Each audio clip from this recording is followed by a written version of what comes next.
Hi class. Sorry that I haven't been able to give you a lot of instruction this past week. I haven't been feeling very well, so this is the first time that I'm kind of up and about and getting ready to do some work. The first thing that I want to extend to you is an invitation to come to my class, my IMD-115 on-campus class. We meet every Tuesday and Thursday at 9:30 in the morning in room 248 Maloney Building. And we don't have a lot of people in that class. It's quite a small class.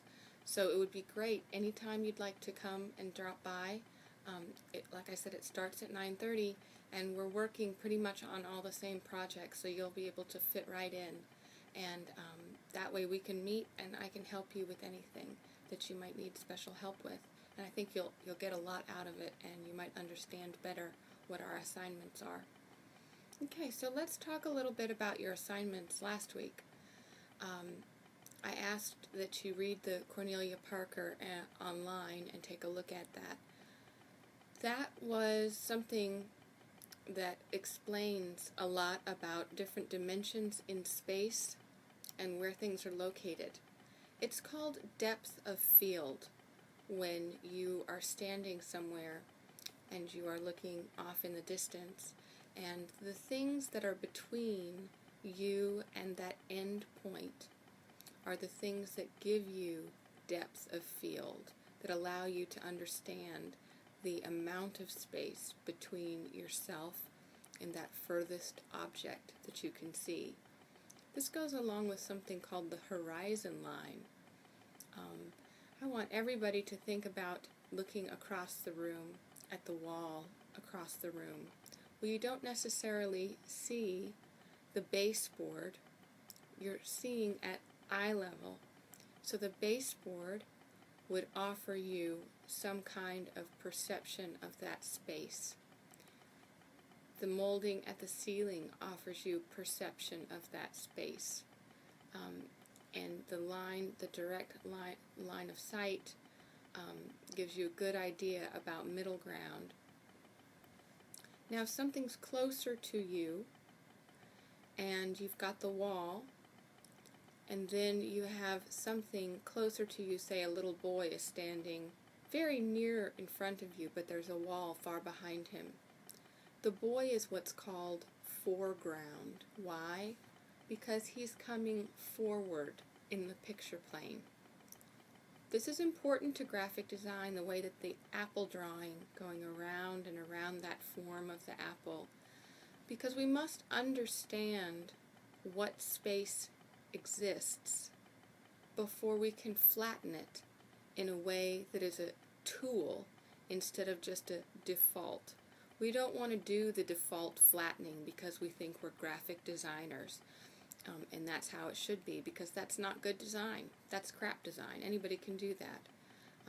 If you want to look at good design, you look everywhere. Go up and down the aisles at the shopping market and you'll see Cheerios boxes. You'll see Camel cigarette box, the Lucky Strike symbol. All these things, yes, they are what we call flat. Why? Because they don't have a lot of dimension to them. But there is some dimension, i.e. in the Cheerios cereal bowl, on the Cheerios package, you get the feeling that there are Cheerios in the bowl. That's an illusion created by depth that we put into a flat space. So if you don't understand how a Cheerio is truly round and perceive that space, then when you flatten it, it's going to be by default and it's not going to be nearly as powerful.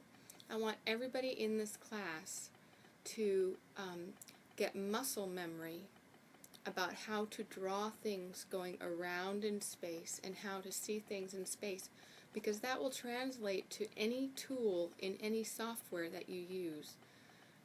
Software is always changing, but what will not change is your understanding. Well, it will progress, right? Your understanding of space.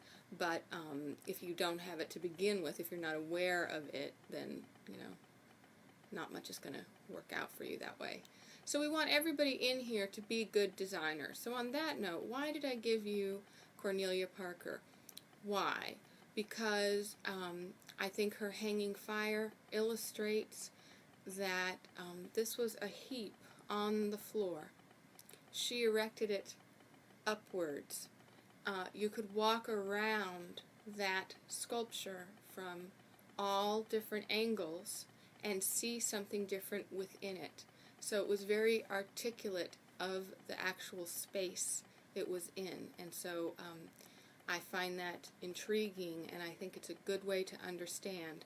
If you imagine hanging strings from the ceiling and hanging and pulling things taut in the other direction, the world is a grid, the same way that we grid our paper sometimes when we draw things.